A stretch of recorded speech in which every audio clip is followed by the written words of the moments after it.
Bueno, gloria al Señor. Muy bien, vamos a meditar algo sobre la palabra y, y- y nos marchamos. Vamos a ver Salmo 14. Me gustaría leer el Salmo 14 porque leyendo el Evangelio de San Marcos hay algo que me llamaba mucho la atención, pero en relación al Salmo 14 vamos a ver algo que aparentemente contradice, pero no cabe duda que no hay contradicción en la palabra del Señor, sino todo está dentro de un contexto y de un tiempo. Así que vamos a ver Salmo 14, dice la palabra del Señor: solo los necios dicen en su corazón, no hay Dios. Ellos son corruptos y sus acciones son malas. No hay ni uno solo que haga lo bueno. El Señor mira desde los cielos a toda la raza humana y observa para ver si hay alguien realmente sabio, si hay alguien que busca a Dios, pero no. Todos se desviaron, todos se corrompieron, no hay ni uno que haga lo bueno, ni uno solo. Y hay una pregunta que hace el Señor: ¿será posible que nunca aprendan los que hacen el mal? Lo vuelvo a leer: solo los necios dicen en su corazón, no hay Dios. ¿Quién dice que no hay Dios? Los necios. El inteligente, el sabio no, porque mira a los cielos, mira la creación y en su corazón alberga una afirmación de que algo poderoso, tras todo lo que sus ojos y sus oídos pueden oír, sus ojos contemplan. El sabio dice, algo hay. Algo tiene que estar detrás de todo esto tan hermoso que mis ojos ven y mis oídos oyen y mis manos palpan. Algo hermoso hay. Llamémosle Dios, pero algo hermoso hay. Sin embargo, los necios dicen en su corazón, no hay Dios. Muchos de nosotros, tiempo atrás, hemos sido necios. Yo era de los que decían, no hay Dios. Por lo tanto, necio. Dice, ellos son corruptos y sus acciones son malas. No hay ni uno solo que haga lo bueno. Está hablando de la raza en general. ¿Quién puede decir que es bueno? ¿Quién puede decir de los que estamos aquí que hemos cumplido con los mandamientos de Dios? De los 10 seguramente algunos nos hemos saltado en nuestras vidas y aún nos saltamos en nuestras vidas. Y dice la palabra del Señor que quien se salta un solo mandamiento, solo uno, es como si se saltara, no cumpliera, no obedeciera toda la ley de Dios. Por lo tanto, es reo de muerte, es reo de juicio. Así que son corruptos, sus acciones son malas, no hay ni uno solo que haga lo bueno. Y dice el Señor, mira desde los cielos a toda la raza humana.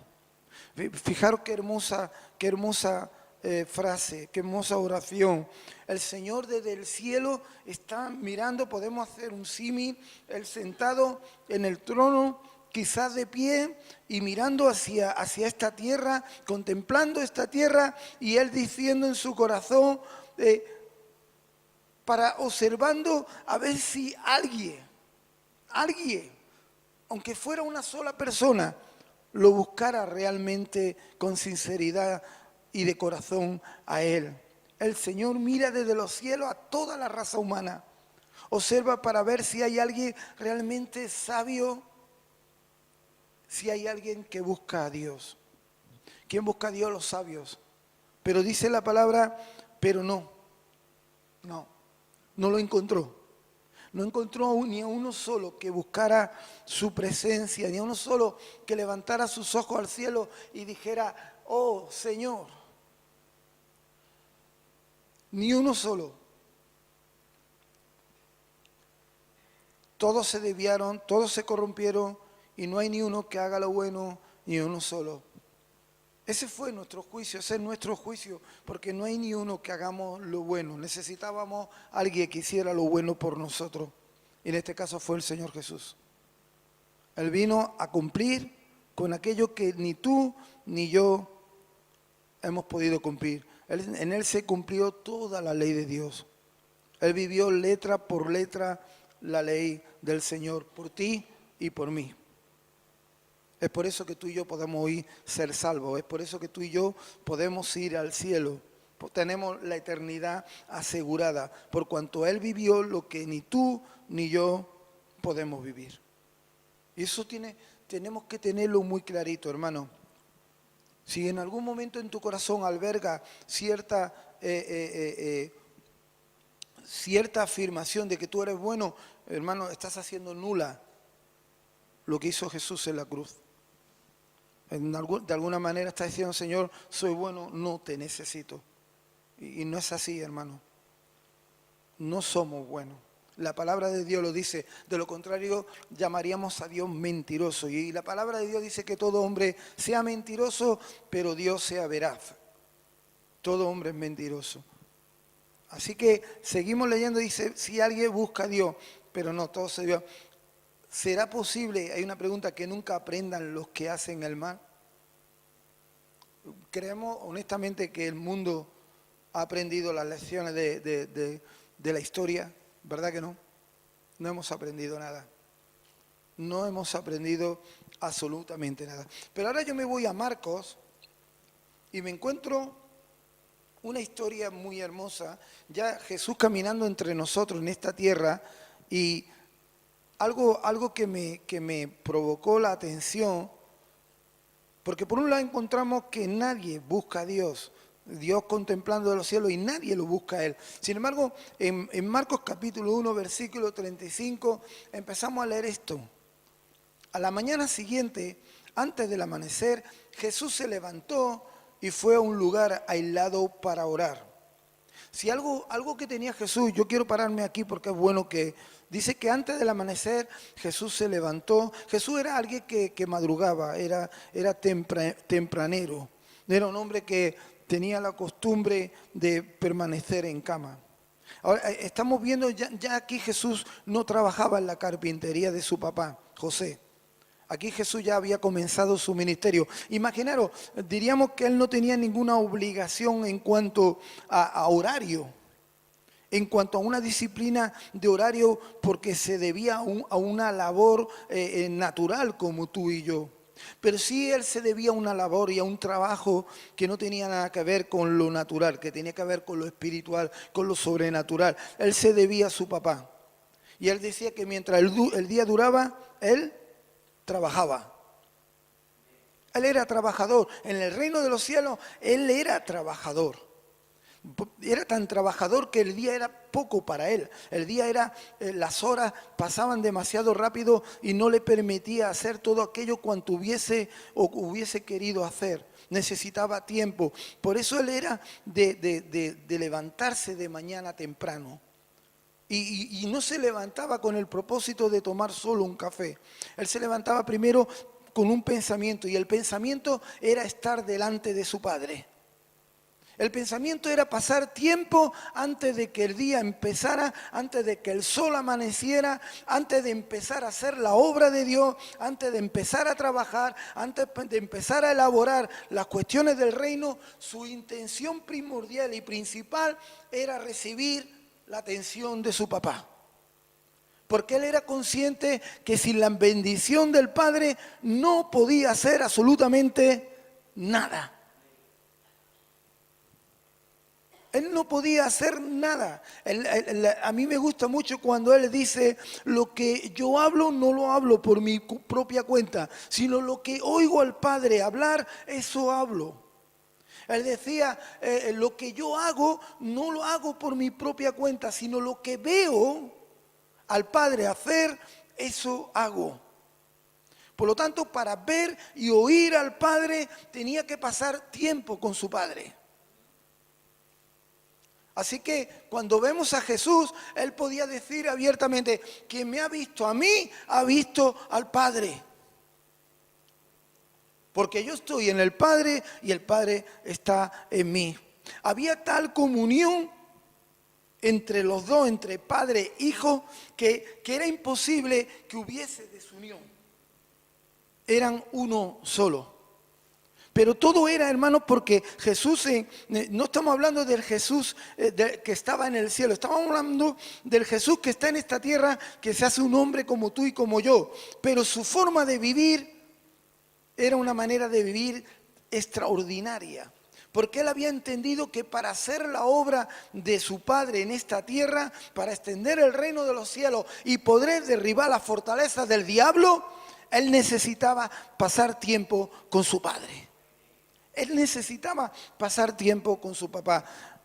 Muchas de las victorias que no tenemos es precisamente porque no pasamos tiempo con Dios.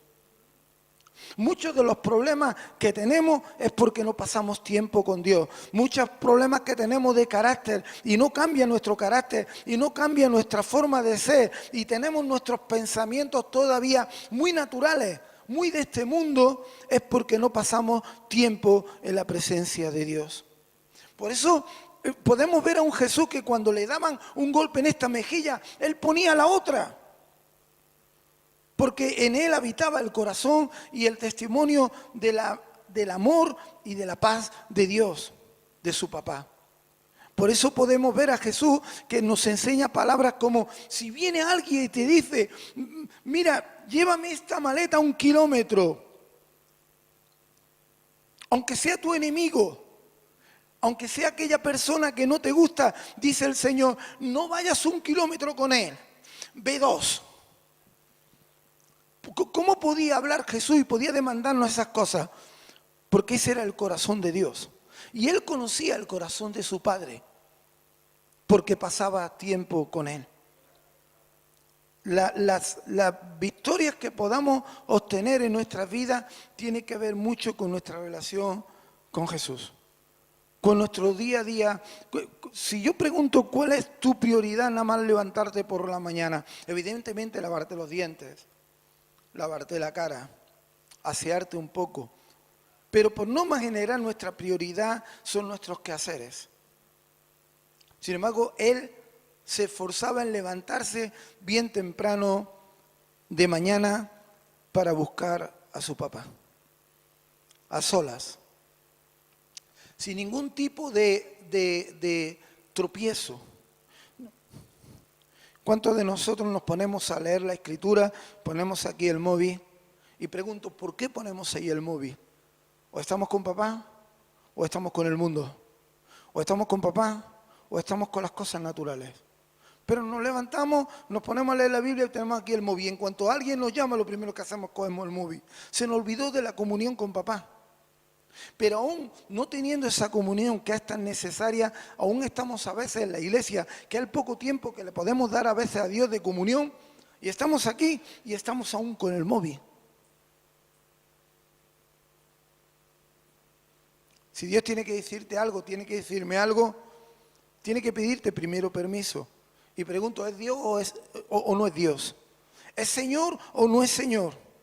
Porque si es Señor, Él no tiene que pedirte permiso ni a ti ni a mí para hablarnos. Pero a veces tiene que pedirnos permiso. Oye, perdona, ¿tienes un tiempo? Es que te veo muy ocupado con el móvil. Él dice en la Escritura que se levantó y fue a un lugar aislado para orar. Más tarde, Simón y los otros salieron a buscarlo. Cuando lo encontraron le dijeron, todos te están buscando. Oh, aquí es donde ya el Señor me pegó fuerte, ¿no? Porque vamos a ver, Señor, en el Salmo 14 dice que no hay ni uno solo que te busque, que busque tu presencia, que busque tu rostro, no hay ni uno. Pero cuando ahora llegamos al estado bajo la gracia, cuando Jesús está comenzando su ministerio, encontramos que ahora las personas buscan y buscan a Jesús. Y esto me hacía reflexionar, hermano. Me hacía pensar que si ha cambiado el tiempo en el que vivimos. ¿Qué ha cambiado para que hoy muchos de nosotros declaremos y confesemos con nuestras bocas los unos a los otros de que esta generación no busca a Dios? Y decir, Señor, hoy se está cumpliendo el Salmo 14. Como si el tiempo en que Jesús estuviese aquí en esta tierra hubiese sido un tiempo galáctico, una etapa de la historia de la humanidad pasajera. Pero descubro en la palabra del Señor que el Señor dice que Él no cambia, que Él es inmutable, que Él no muda su corazón y su forma de proceder con la raza humana, que su amor es el mismo, que su misericordia es el mismo. Entonces me pregunto si Dios no cambia, si Dios es el mismo. ¿Qué es lo que realmente está ocurriendo? Para que nosotros lleguemos a pensar que vivimos en unos tiempos, en una generación donde la gente no quiere saber nada de Dios. Aquella generación donde Jesús se crió y donde Jesús estuvo, no fue una generación tan diferente a esta. Fue incluso peor. Porque fue una generación que su corazón albergaba odio contra un imperio, porque eran esclavos de ese imperio, el imperio romano. Habitaban bajo el yugo del imperio romano. Si hablamos de necesidades físicas o necesidades económicas, no era una generación muy diferente a la de ahora, quizás era mucho peor que a la de ahora. En aquellos tiempos había muchos mendigos por la calle buscando para poder comer, pidiendo para comer. En aquellos tiempos los niños, por cuanto no se podían sostener, eran abandonados.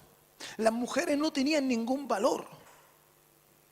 No eran tiempos sencillos. Sin embargo, encontramos que los discípulos le dicen a Jesús, Jesús, todos te buscan. Buscaban del Señor.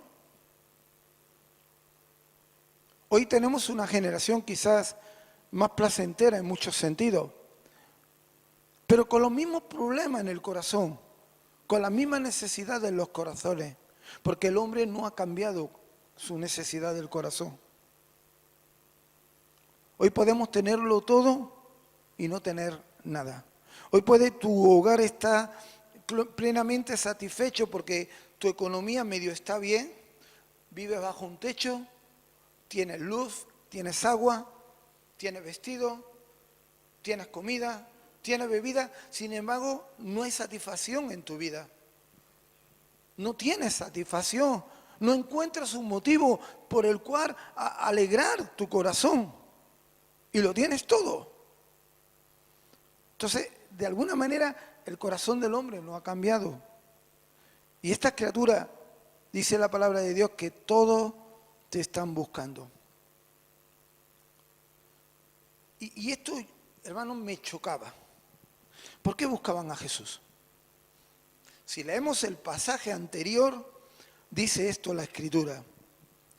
Versículo 32 dice, esa tarde, después de haber estado en casa de Pedro, de Simón, y haber sanado a la suegra de Pedro, dice que esa misma tarde, después de la puesta del sol, le llevaron a Jesús muchos enfermos y muchos endemoniados.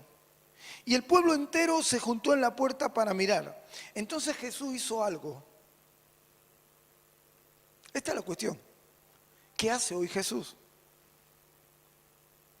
Dice, entonces Jesús hizo algo. ¿Qué hizo Jesús? Sanó a mucha gente que padecía de diversas enfermedades. Expulsó a muchos demonios. ¿Qué hizo Jesús? Hizo milagros. Suplió necesidades que tenía el pueblo de aquel entonces. La gente fue bendecida por el poder sobrenatural de Jesús, por la vida de Jesús. Fueron bendecidos. Todo el que se acercaba a Jesús era bendecido.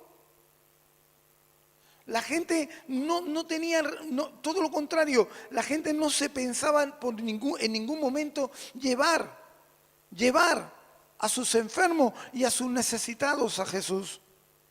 Y yo me preguntaba, hermano, en este tiempo, miren, yo creo en el poder de la palabra y creo que la palabra es transformadora y puede cambiar nuestras vidas y nuestro carácter. Pero creo, hermano, que el Evangelio va mucho más allá solo de la palabra.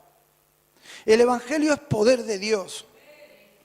No solo para salvar, que ya es, hermanos, que ya el mayor milagro que pueda haber en nuestra vida y en la vida de los demás, el poder ser salvos para toda la eternidad y sacar un alma del infierno, de la garra del diablo. Pero hermano, la palabra de Dios nos enseña que el evangelio es poder de Dios para hacer milagros. ¿Por qué la gente buscaba a Jesús? Porque Jesús era un hombre de milagros. Jesús era un hombre de milagros, hermano. Hoy Jesús no está en medio de nosotros en persona visible, Él no lo vemos, no está en cuerpo como tú y yo. Hoy Jesús se mueve por medio de ti y por medio de mí. Él te usa a ti y me usa a mí. Y si Él no ha cambiado, hermanos, sus milagros tampoco han cambiado. No han cambiado sus milagros. El poder de Jesús no ha menguado. Para nada. Absolutamente para nada. El poder de Dios. Ahora, ¿quién mueve ese poder? ¿Quién puede llevar ese poder a la gente, a las criaturas que necesitan el poder de Jesús? Lo necesitan, el poder de Dios, necesitan el poder del cielo. ¿Quién lo puede llevar a ellos si Jesús no está en forma visible? Lo encontramos en la respuesta en Hechos de los Apóstoles. Cuando Jesús resucita y está durante un tiempo con sus discípulos, le dice a los discípulos, escuchadme con atención, yo me voy con el Padre, pero ustedes no tenéis preocupación ninguna, no tener temor ninguno, no pasa nada. Mirad, esperad un tiempo. Es más, os voy a pedir un favor, ni se ocurra ir a predicar el Evangelio, ni se ocurra dar una buena noticia acerca de mi persona. Ni se ocurra salir a la calle.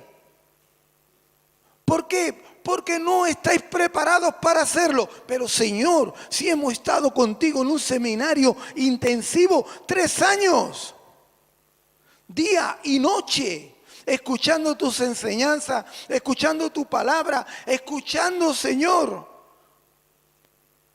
los mensajes y las enseñanzas del reino.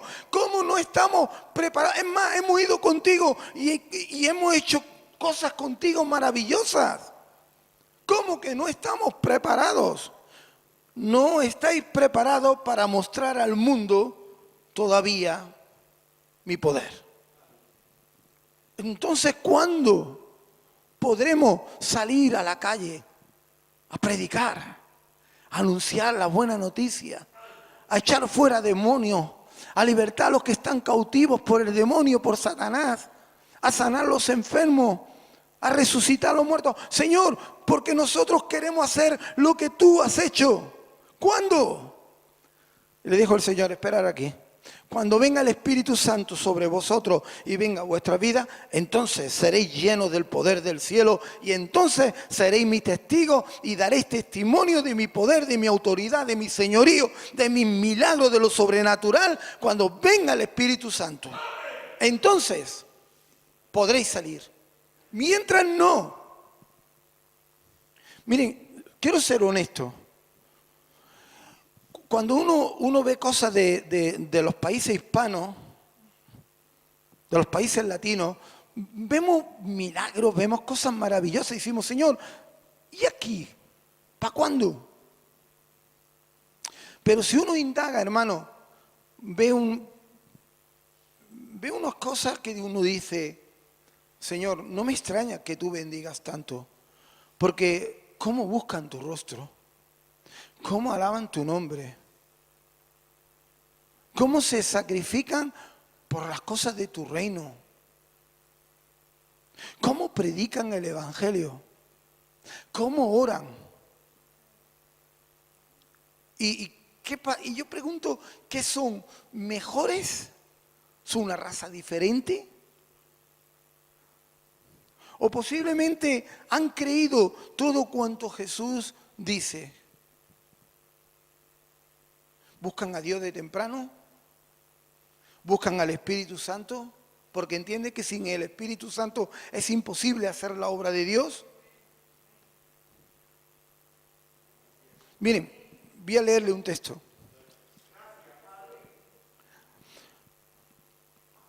Cuando Jesús les le acusan de que lo que él hace, los milagros que él hace es por obra de Satanás, Jesús dice lo siguiente.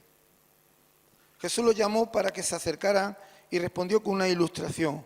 ¿Cómo puede Satanás expulsar a Satanás? Preguntó. Un reino dividido por una guerra civil acabará destruido. De la misma manera, una familia dividida por peleas se desintegrará. Si Satanás está dividido y pelea contra sí mismo, ¿cómo podrá mantenerse en pie? Nunca sobreviviría.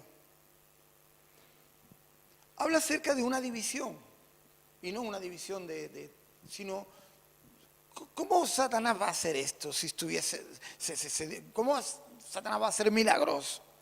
Todo está dividido. Si Satanás vino para robar, matar y destruir, y si Satanás vino para destruir la obra de Dios, ¿cómo va a ser ahora la obra de Dios? No. Así que esto es cosa del cielo, no es de Satanás. No podemos estar divididos en nuestros corazones y en nuestros pensamientos. Hace mucho tiempo, ya tendría yo 25 años, vino un pastor de Australia, y este pastor era una reunión conjunta de todas las iglesias de Córdoba, y recuerdo que me dio una palabra que la tengo aquí apuntada, pero que esta palabra ha sido mi guerra durante años y años y sigue siendo mi guerra. Y recuerdo que él me señaló con el dedo, así, yo era un jovencito, muy negro, con peluca, y hermano, lo digo porque si un día veía el vídeo, ahí estoy, con pelo, ahí está, y negro. Bueno, y señaló y me dijo estas palabras: ora, lee la palabra, pero que tu mente y tu corazón no estén divididos. Porque si no están divididos, vas a ver la gloria de Dios. Eso, yo era joven, pero ahora que ha pasado de aquello, pues 30 años han pasado, uno lo recuerda y dice: Señor, cuánta gloria yo he dejado de ver porque mi corazón y mi mente han estado divididos. ¿Por qué no puede permanecer una casa dividida? No puede permanecer un reino dividido. No puede permanecer, hermanos. No podemos estar divididos en ese sentido de creer lo que Jesús dice. Hoy yo he podido escuchar, bueno, hoy Dios, los milagros eran para aquel entonces para demostrar que Jesús era Dios. ¿Acaso no lo hemos escuchado? Y he visto debates intensísimos y discusiones y contiendas tremendas discutiendo con la escritura en la mano que solo los discípulos, los apóstoles hacían milagros, ¿cierto? Al punto que muchos hemos menguado en el sentido de creer que Dios no ha cambiado, que Dios hacía milagros en aquel tiempo y Dios hace milagros hoy. Muchos de los que estamos aquí, siempre lo he repetido y nunca cesaré de repetirlo, muchos de los que estamos aquí hemos tenido y hemos experimentado milagros de Dios de sanidad y no solo de transformación. Dios es el mismo y Dios no cambia. Y yo quiero leer la promesa y terminar con esto, hermano, la promesa del Señor respecto a los milagros. Marcos 16. Porque si la gente buscaba a Jesús, buscaban al Jesús de los milagros. Si la gente buscaba a Jesús, no cabe duda que buscaban también al Jesús de la palabra. ¿Recordáis cuando a los discípulos el Señor le dice estas palabras? Cuando empieza Jesús a demandarle a los discípulos, a todas las multitudes que venían buscando los panes y los peces, y les dice que si no se negaren a sí mismos, que si no la amaren a él más que a papá, a mamá, a hijo, a hija, no eran dignos de él. Y entonces dice que cuando escuchaban esa palabra le eran muy duras y empezaron todos a marcharse. ¿Recordáis? Empezaron todos a marcharse. Y cuando Jesús se da la vuelta ve que todos le han abandonado, incluso sus discípulos, menos los 12, porque Jesús no tenía solo los 12. Los 12 los había escogido con un propósito. Jesús tenía hasta 70 discípulos más que los seguían. Aquellos famosos 70 discípulos que él envió a predicar y anunciar del reino. Él tenía más, pero dice que muchos de sus discípulos dejaron de seguirle, ya no caminaban con él, porque aquellas palabras eran duras. Es increíble, ¿no? Porque a veces se puede buscar a Jesús más que por los panes y los peces, y eso es un error, hermano, es un error. Entonces Jesús les pregunta a sus discípulos, dice, ¿y vosotros os queréis marchar? Jesús estaba dispuesto a hacer la iglesia con más fracaso de la historia de la iglesia. Estaba dispuesto a quedarse sin discípulos. A él no le importaba. Porque ¿para qué quería Jesús discípulos que no estuviesen dispuestos a pagar el precio? ¿Para qué sirven esos discípulos? ¿Para qué quería discípulos que estuviesen siempre a lo mejor quejosos y lamentándose? Y discípulos que pensaban más que en sí mismos. Anda, Señor, que estos se sienten a tu derecha y uno a tu izquierda, mis hijos. O que estaban peleándose entre ellos porque quién iba a reinar, quién iba a gobernar con Jesús. Y Jesús le dice, ¿pero por qué estáis discutiendo, campeones? No estamos discutiendo. No, venga ya, hombre, a mí me vais a engañar, que conozco los corazones. ¿Estáis discutiendo? Ese tipo de discípulos, ¿para qué los quería Jesús? Entonces Jesús, cuando enfrenta esta situación, le dice, escúchame, que si os queréis, que yo empiezo de cero. Que yo empiezo de cero, que me da igual. Que si os queréis ir, marcharos, pero que empiezo de cero. Si esta obra no es mía, esta obra es de mi Padre. Yo he venido a hacer la obra de mi Padre. Esto no tiene nada que ver conmigo. Yo soy un siervo de mi papá y vengo a hacer su obra. Así que si os queréis marchar, marcharos. No pasa nada. Y la respuesta acá fue, Señor, ¿dónde vamos a ir? Si solo tú tienes palabras de vida eterna. Y permanecieron con Jesús. Porque, hermano, es cierto que la palabra de Dios es agua viva para nosotros. Quita la sed al sediento y la hambre al hambriento. La palabra de Dios, hermano, diríamos que es nuestra ancla, nuestro pilar fundamental para nuestra vida cristiana como hijos de Dios. Pero también es cierto, hermano, que el Señor quiso también darnos algo más para mostrarle a este mundo cómo es su corazón, cómo es Jesús, cómo es Dios, cuál es su corazón hacia la humanidad. A veces es verdad que se nos llena la boca y decir, mira, Dios es tan bueno que hace salir su sol sobre ti que tú eres malo. Y es verdad. Dios es tan bueno y tan grande que hace salir su lluvia, cae su agua, la lluvia del cielo para ti, que eres malo. Pero es que Dios es más bueno todavía. Dios quiere sanarte. Dios quiere sanar tu enfermedad. Dios quiere liberarte de la aflicción, en medio de la tristeza, de gozo. Dios quiere sacarte de la depresión que tienes. Si estás cojo, Dios quiere que andes.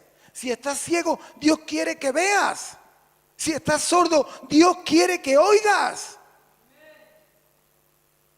Dios quiere hacer algo más. Y yo tengo que creerlo porque pertenece al reino en el cual estoy sirviendo. Está el reino de las tinieblas, donde por muchos años hemos habitado y haciendo la voluntad del diablo. Y la palabra del Señor me dice que me ha sacado del reino de las tinieblas y me ha colocado en el reino de su amado Hijo Jesús. Y en el reino del amado Hijo de Dios solo hay cosas extraordinarias y sobrenaturales. Hermanos, tenemos que creerlo, no podemos estar divididos si queremos ver la gloria de Dios. Yo llevo tiempo con ciertos dolores y yo digo, mira, Señor, que no, que tú has hecho milagros conmigo y yo sigo creyendo en los milagros. Sigo creyendo en los milagros. Y creo, Dios mío, con todo mi corazón. Y todas las noches oro y digo, Señor, esta es mi dolencia, este es mi dolor. Hoy no sé por qué me duele aquí, mañana me duele aquí, al otro me duele aquí. No lo sé, Señor, pero yo creo que tú eres el Dios de los milagros. Me sanaste una vez, me sanaste 2 veces, me sanaste 3 veces y me vas a sanar 10 veces.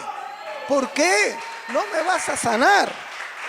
Hermano, yo lo creo. No puedo estar dividido. Mi mente no puede estar dividida. Porque la división en mi corazón me trae aflicción. Me trae hundimiento, debilidad, tristeza. No puedo.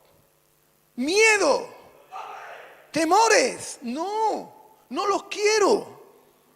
No quiero los miedos y los temores. Salmo, el martes, Salmo, ¿lo recuerdas? Dímelo. No quiero, hermanos. ¿Salmo qué?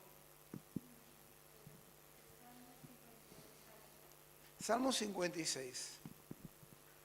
Quiero leerlo. Hermano, el martes tuvimos un culto de oración muy hermoso. Nos pegamos todo el culto orando. De verdad, es bueno. Salmo 56. Y el Señor nos dio una palabra. Yo creo que mi Biblia tiene los salmos, ¿no? Sí. Muy bien. Dice, oh Dios. Es un clamor del salmista en una etapa difícil de su vida. Él dice, oh Dios, ten misericordia de mí. Porque la gente me acosa.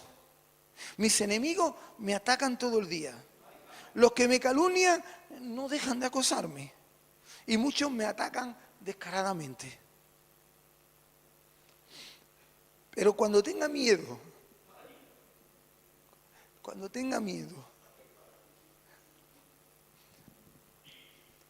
hermanos, cuando tenga miedo, en ti pondré mi confianza. El miedo es terrible, hermanos. El temor te esclaviza, te paraliza, te quita la alegría del corazón. Pero ya no solo a ti, sino a los que están a tu alrededor.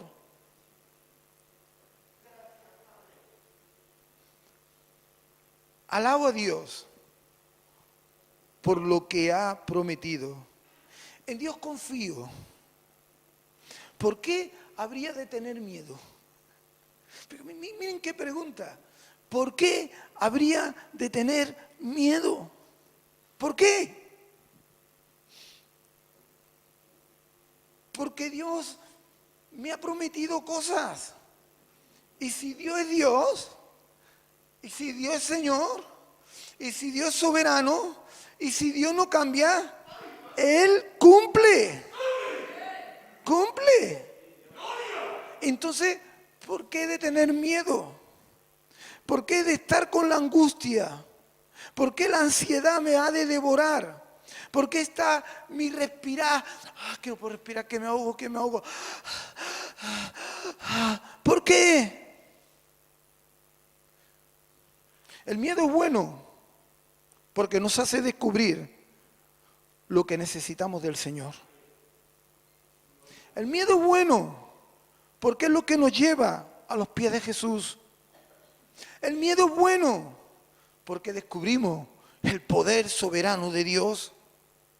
El miedo es bueno porque vemos la mano extendida del Señor proveyendo cuanto necesitamos. El miedo en sí mismo no es malo. El miedo es malo cuando tú dejas de confiar en el Señor. ¿Recordáis a los discípulos en la barca? ¿Lo recordáis? Estaba Jesús allí y se levantó 4 olas y empezaron allí a chillar, Señor, Señor, no tienes cuidado de nosotros. ¿Cómo se atrevieron a decirle a Jesús, no tienes cuidado? Pero si ese mismo Jesús iba a morir por ellos en la cruz y se lo decía constantemente, yo he venido para morir. Pero no preocuparos, al tercer día voy a resucitar. Es necesario que el Hijo del Hombre sufra, padezca y morirá por vosotros. Y le dice a Jesús, no tienes cuidado, no cuidas de nosotros. Y el Señor les dice dos cosas. Una, ¿por qué tienen miedo? Es una buena pregunta. Y yo tengo que responder, ¿por qué tengo miedo? Y quizá tenga que decirle al Señor, Señor, perdona mi pecado, pero tengo miedo porque no confío en ti. Y tiene que darle Dios un vuelco a nuestra mente y a nuestro corazón. Está dividido. ¿Por qué le pregunta a Jesús por qué tienen miedo? ¿Por qué? Porque ellos tienen que descubrir las razones por las que tienen miedo. Y no cabe duda que el miedo, hermanos, nos lleva a descubrir a veces que no hemos confiado en el Señor. Que no descansamos en Jesús. Si Jesús me sacó una vez, Jesús me saca dos. Si Jesús me sacó dos, Jesús me saca tres.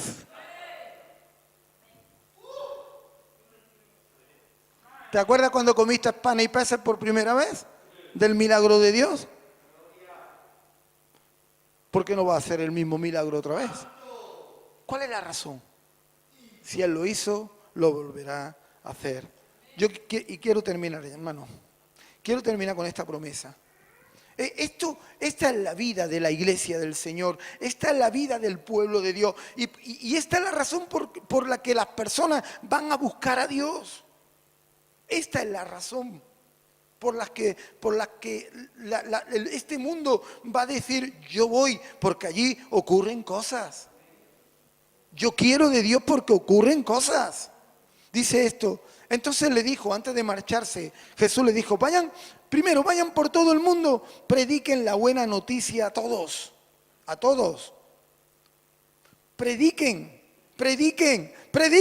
la palabra. El que crea y sea bautizado será salvo, pero el que se niegue a creer será condenado. Y estas señales seguirán, acompañarán. Estas señales, ¿cómo? ¿Qué señales? ¿Qué señales no habría de acompañar? ¿Parlotear? ¿Hablar mucho? ¿Dar un discurso acerca de la realidad de la existencia de Dios? ¿De tratar de demostrarle al incrédulo que Dios existe? ¿Esas son las señales? Ni Dios mismo se defiende a sí mismo, tratando de convencer al mundo que Él existe. Él existe, punto. Que lo quiera creer, que lo crea, el que no lo crea. Pero Él existe. Él no tiene que convencer a nadie. De hecho, cuando tú lees la Escritura, el primer versículo dice, y creó Dios. Se da por hecho que existe. Así que dice, y estas señales milagrosas, ¿acompañará a quién? A los que creen.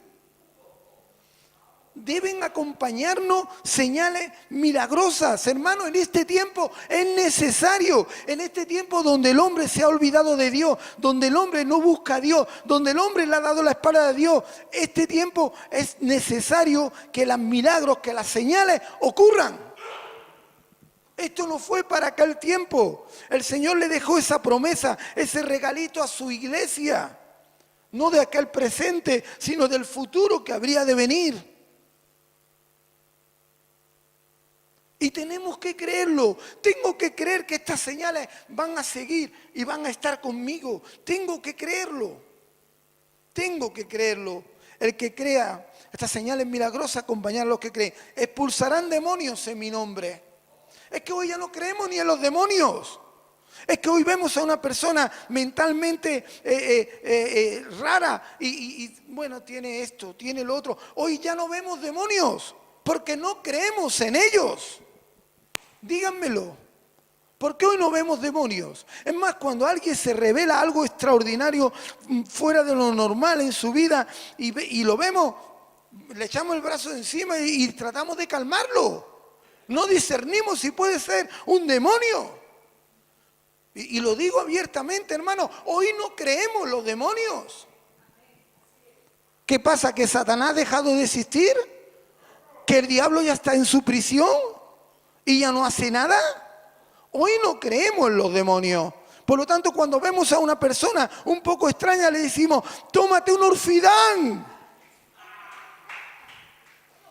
Tómate un relajante muscular. Y si es posible, perdón por esto que voy a decir y sé que he grabado, Ve al psicólogo. Hoy no creemos en los demonios, pero el diablo sigue existiendo. Satanás sigue teniendo su ejército. Satanás sigue poseyendo vidas. Es verdad que se han cometido horrorosidades y cosas tremendas en nombre de Dios con el tema de echar fuera demonios, y se han hecho verdaderas barbaridades. Pero por personas que no conocen la palabra, por personas que no disciernen el espíritu que hay en medio de todos estos asuntos. Se han hecho barbaridades.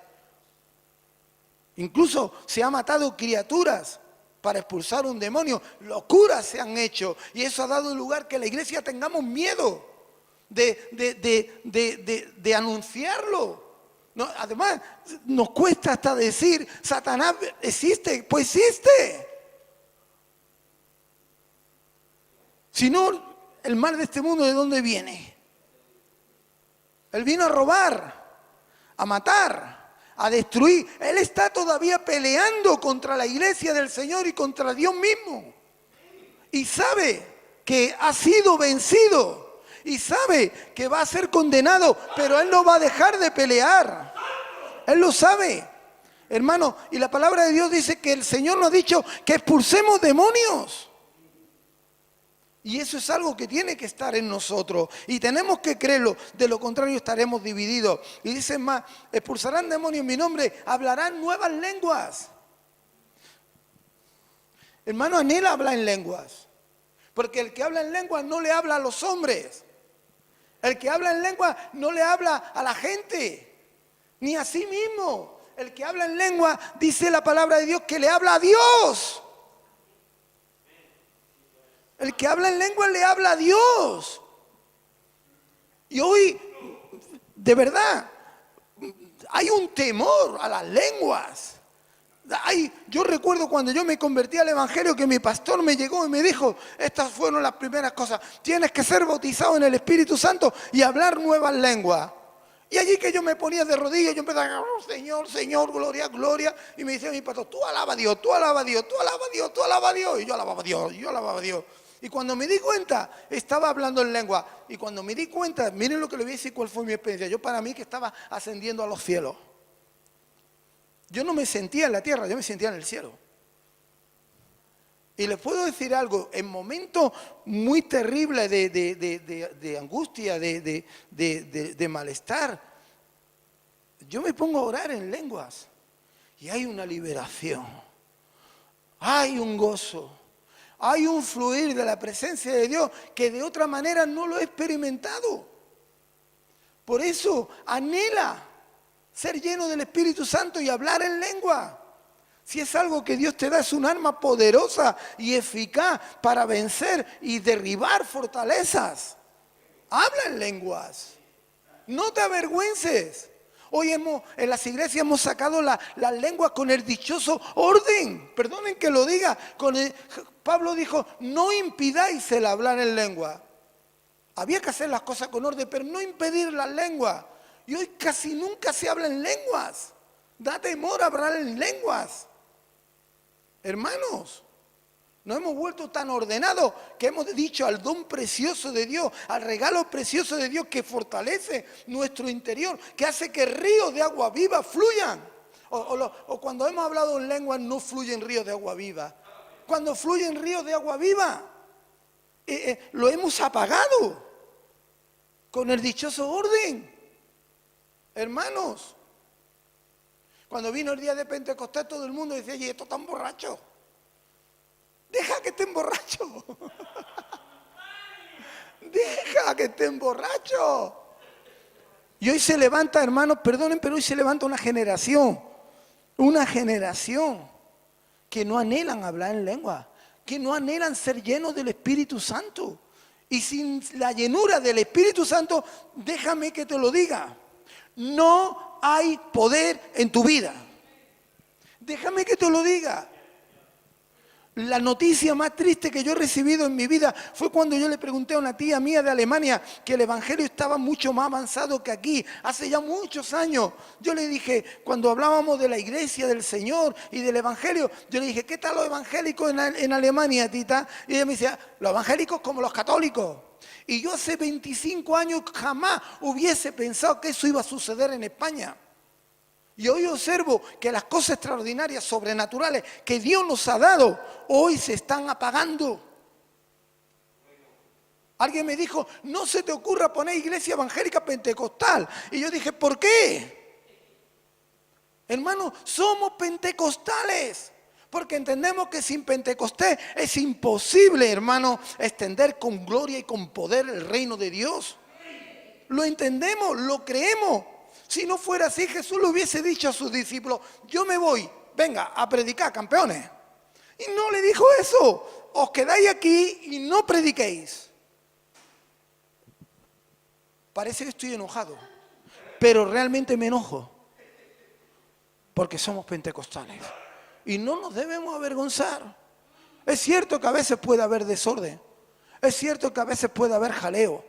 No me cabe ninguna duda, pero ¿saben lo que más importa? Que cuando tú sales de este lugar, salgas lleno del Espíritu de Dios. Salga lleno. Y termino leyéndolo. Dice la palabra. Pondrá tomar serpientes en las manos sin que nada les pase. Esto habla acerca, no tenemos que coger serpientes, pero sí habla acerca de que no tengamos temor. No tengamos temor. Puede ser que el enemigo trate de hacernos daño, porque la serpiente simboliza al diablo. Puede ser que trate de hacernos daño, quiere hacernos daño, pero no tengamos temor. El Señor está con nosotros. Dice, y si beben algo venenoso, no les hará daño.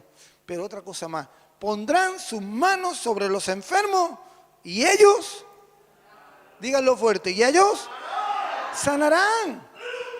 Oremos por los enfermos. Oremos. Cuando haya un enfermo, ora por el enfermo. Cree que Dios lo puede sanar porque es una promesa. Él te ha dicho, pon las manos sobre los enfermos y los enfermos van a ser sanados.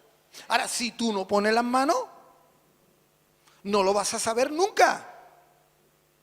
Pero si yo pongo las manos, podré descubrir que el enfermo es sanado. Tengo que poner mis manos sobre los enfermos. Tengo que orar por ellos. ¿Por qué? Porque Jesús me lo dijo. Porque el Señor lo mandó. Porque Él lo ordenó. Y yo tengo que vivir. Y permítame algo. Y quiero decirle, estoy viendo a mi hermana. Y esto no es para hombres. Esto no es para hombres. Esto es para todo el que cree. Ni siquiera es para adultos. Ni siquiera es para jóvenes.